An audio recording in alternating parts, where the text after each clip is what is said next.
अस्सलाम वालेकुम। ये कहानी मेरे वाइफ की है। जब हमारी शादी नहीं हुई थी, हम एक साथ घूमते थे, फिरते थे, हम एक दूसरे को पसंद करते थे। अब एक दिन फंक्शन था, इसी तरह हम साथ थे। मेरा भतीजा रोड के उस पार जाने लगा और मेरी गर्लफ्रेंड उसके पीछे जाने लगी। जैसे ही वो वहाँ से आई, अब वो चल नहीं पा रही थी, यानी कि उसके पाँव में दर्द होना शुरू हो गया। और इसी तरह एक दो दिन, और वो जब उठी अगले 2-3 दिन बाद, तो वो उठ नहीं पा रही थी। उसके पाँव चलना, यानी कि एक्टिव नहीं थे उसके पाँव, वो उठ नहीं पा रही थी। और जैसे ही वो उठते थे तो वो गिर जाती थी।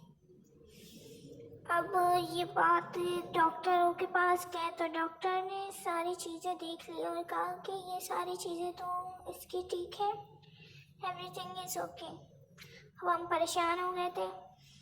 मेरे एक दोस्त ने कहा कि तुम अपनी जो गर्लफ्रेंड है उसको कोई बाबा वगैरह के पास दिखाओ, क्योंकि हॉस्पिटल तो तुम लोग लेके गए हो, ऐसी कोई बात नहीं है हॉस्पिटल वाली। एक काम करो, तुम हमारे जान पहचान में है, तुम वहाँ ले जाओ। और याद रखना कुछ लेके जाना, यानी कि बोतल वो टाइप। अब मैं उसकी बात को फॉलो करते हुए उसके साथ चला गया और मैंने उसके लिए एक बोतल भी पैक ले ली थी। अब हम गए, वो वैसे नहीं पीता था, लेकिन जब उसके अंदर हाजिर हो जाती थी ऐसी चीज़ें तो वो पैक 2-3 पैक ऐसी एक ही सेकंड में घूट लेता था। ऐसे हुआ। अब मैं हमारी मुलाकात थी फर्स्ट टाइम, तो मैंने उसे अपनी गर्लफ्रेंड के बारे में सब कुछ बता दिया। कहा ठीक है, पर तुम मेरे साथ बैठोगे, अपनी गर्लफ्रेंड को अगली सुबह लेके आ जाओ।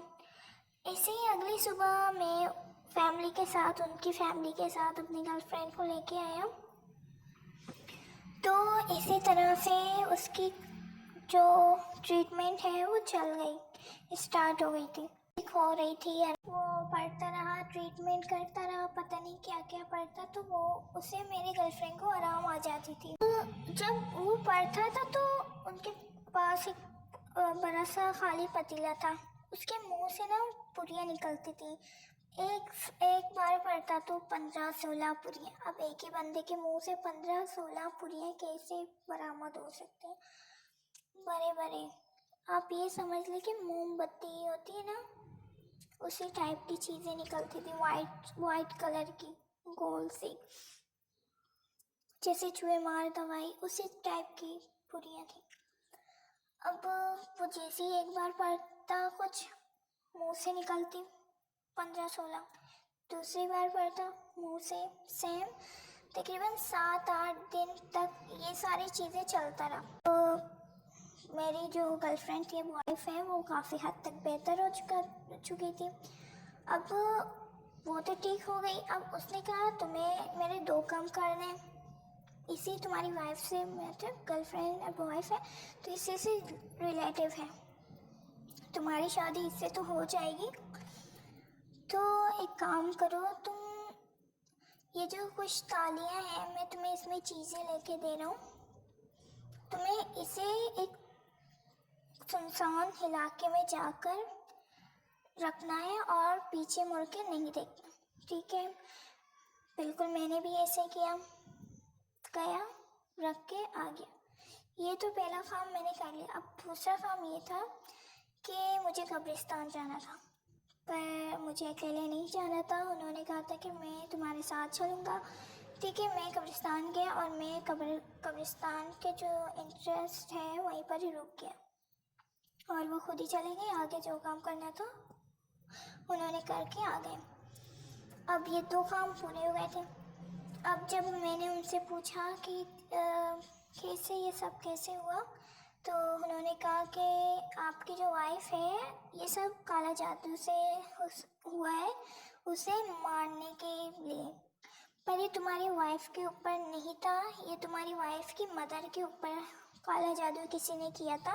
मैं ये नहीं बताऊंगा कि किसने, आपकी मदर के साथ करने जा रहे थे तो वो उल्टा पड़ गया और आपकी वाइफ पे आ गया। उसने ये नहीं बताया कि किसने किया, पर इशारा दे देते हैं वो, ये मना होता है उनको भी, नहीं बताते। तो ऐसे ही चलता रहा।